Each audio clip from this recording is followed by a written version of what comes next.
Ciao a tutti, mi fa piacere sapere che in qualche modo queste pillole sonore abbiano un effetto positivo. Oggi vorrei proporvi una pelle vibrante su di un cerchio.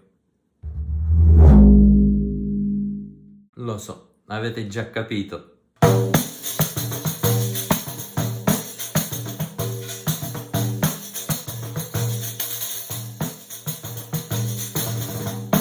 È proprio lui, il tamburo a cornice.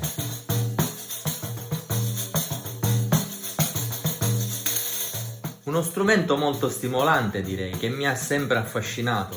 Il ritmo è presente ovunque, la vita stessa è regolata da pulsazioni bene organizzate.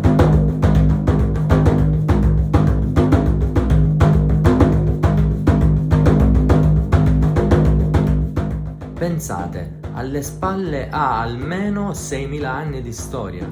Ogni cultura lo ha sempre utilizzato.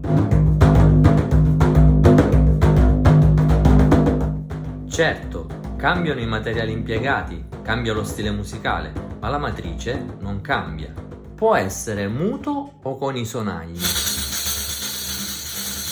di dimensione più o meno piccola o grande.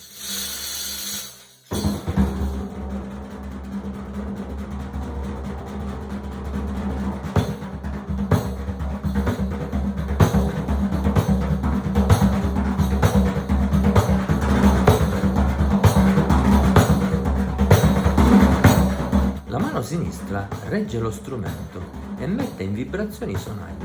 La destra deve tirar fuori le frequenze medio-basse che ogni strumento possiede.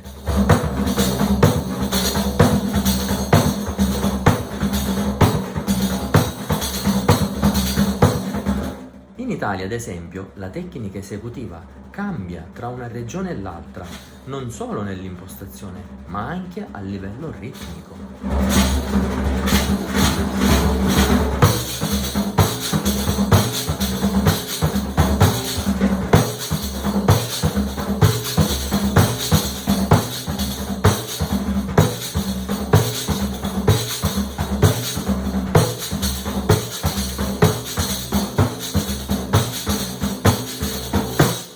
Un caro saluto a tutti da Carmelo Salemi. A presto.